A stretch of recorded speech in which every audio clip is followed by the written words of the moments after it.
Hello everyone, welcome to Varun Kabadla Part 2. So the story opens with our goon Jagga watching a cricket match at the Lord's Stadium, England. An English player hits a six, the ball travels and hits Jagga on his forehead and injures him badly. Jagga's men go outrageous and they start demanding a compensation from the organizing authorities. But all in vain, because we know that vivendi non fit injuria. You may be wondering what this guy Jagga was doing in England when he was just a local goon in India. Jagga, with all his hooliganism and political influence, had developed a huge business empire in India and abroad. Jagga was financially very rich now. His modus vivendi had changed. He was one of the super rich in England, but his pot of sins was not going to spare him. Terms that we have learned so far: vivendi non fit injuria or plaintiff's consent. Every person is the best judge of his own interests. So, when a person consents or volunteers to an act that may cause injury to him, he cannot complain later if he gets injured. For example, in our story, Jagga went to the cricket match in his own interests, and hence, if he gets injured during the match, he cannot complain. And the next term is modus vivendi. The root word to this word is viva, which means life. Generally speaking, modus vivendi means a way of life or somebody's lifestyle. Technically speaking, it could mean an arrangement or agreement that allows conflicting parties to coexist in peace. In the English series Star Trek, there is a dialogue where the actor meets some aliens on another planet and says, "Seems we could make an agreement to coexist. Reach a modus vivendi." One day, in one of Jagga's plants, due to an employee's mistake, there was a gas leak. This gas leak affected the neighboring villages. Although Jagga was not directly responsible for this leak, but he was held vicariously liable by the Supreme Court of UK. He tried to escape, but by applying the concept of strict liability, he was held liable. And this was just the beginning of the bad times of Jagga. God had a lot more for him in his kitty. By the time Varun, the small boy in this part 1 of the story, had grown into an intelligent and educated man with the fire within of avenging the loss that his father had incurred.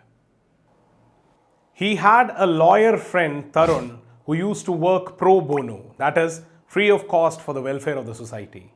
Varun narrated his whole tragic story to Tarun, and Tarun consoled him with the maxim, "Ubi zu, ibi remedium."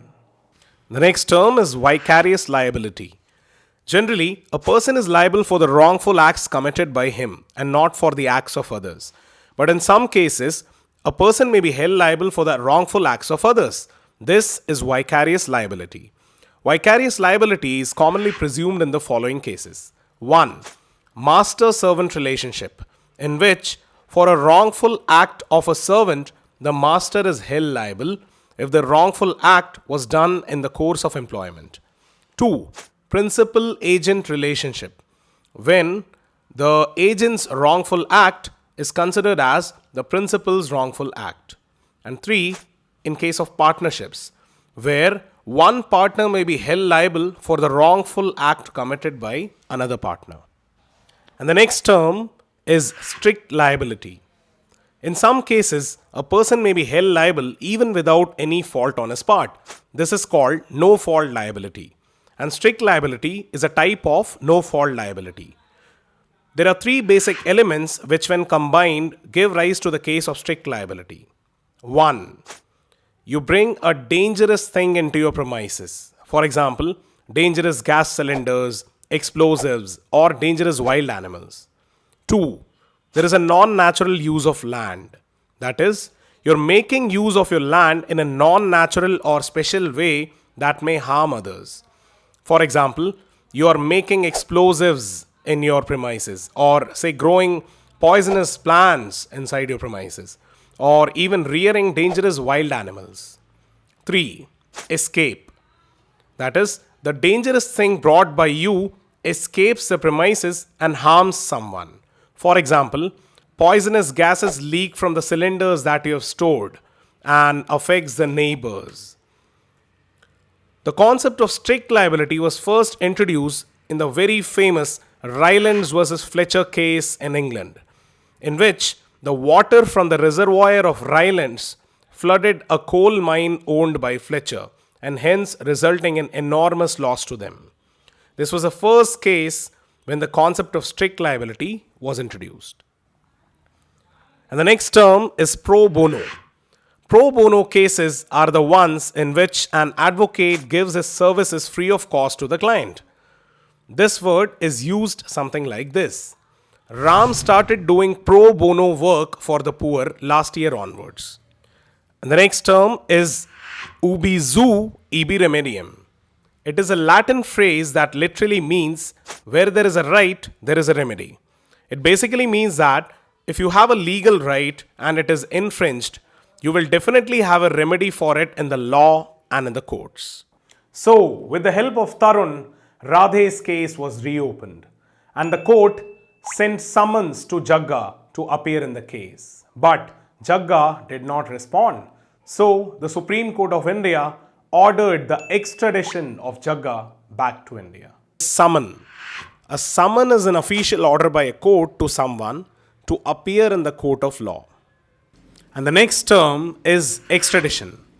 Extradition is the sending of an accused person from one country or jurisdiction to another. Say, someone has committed a crime in India and he has escaped to some other country. The government of India would request an extradition of that person back to the country. For example, presently the government of India is demanding an extradition of Vijay Mallya from UK to India for all the financial loss that he has caused to the country. Also, the US is demanding an extradition of Edward Snowden, the founder of WikiLeaks, back to US from Russia. Now, Jagga took it seriously and he sent a reply to the Supreme Court of India saying that he was innocent and it was just an attempt to defame him. Meanwhile, the local newspapers in the country had started writing articles on the case and against Jagga. Jagga called it libel. But Jagga had no other option other than appearing before the court in India. So he decided to travel to India. As he landed in India came his first obstacle. He was carrying a bag full of gold for which he was asked to pay the customs duty, that is taxes. First, he tried to evade the taxes by saying that the gold was not his but his friend's. But the case spoke for itself, that is res espa laquita. If it's your bag, it's your gold. Then Jagga tried to change his argument by saying that he did not know that he will have to pay taxes for carrying a bag full of gold. But we know that ignorantia juris non excusat. That is, ignorance of law is not an excuse. So, Jagga was made to pay the customs duty. And the next term is defamation. Defamation is an act of damaging the reputation of a person by another. It's of two types, libel and slander. Verbal defamation is slander, and if it is done in a written or permanent form, it's called libel. For example, abusing someone publicly may be called a slander, and writing something wrong about a person's character on a wall can be called a libel. Watch this scene from the Spider-Man movie which talks about these two terms. Spider-Man wasn't attacking the city. He was trying to save it. That's slander. It is not. I resent that. Slander is spoken. In print, it's libel. You don't trust anybody. That's your problem. I trust my barber. What are you, his lawyer? Get out of here. Let him sue me. Get rich like a normal person. That's what made this country... Res espa laquita. Basically, it means the case speaks for itself. Let's take an example to understand it. Say, a patient goes to a doctor for an operation, and during the operation, the doctor leaves his scissors inside the patient's stomach and stitches it. In this case, obviously, the victim, the plaintiff, need not prove that this incident happened due to the mistake of the doctor, because it is quite obvious that forgetting the scissor inside was the doctor's mistake. And the last term of this video is ignorantia juris non excusat. It's a maxim that literally means ignorance of law is not an excuse. That is, one cannot escape the law by saying that he did not know the law of the land. For example, if someone commits a murder in India and says that he did not know that murder was a crime in India, that would not be an excuse and he would not be spared. In our story too, Jagga said that he did not know that carrying huge amounts of gold was prohibited by the Indian law. That cannot be an excuse and he would be liable. And then Jagga was taken into the police custody for Radhe's case. The next day, Jagga was being taken to the court. In front of the court, there was a huge crowd of people and media as this case had come into the limelight by the local newspapers.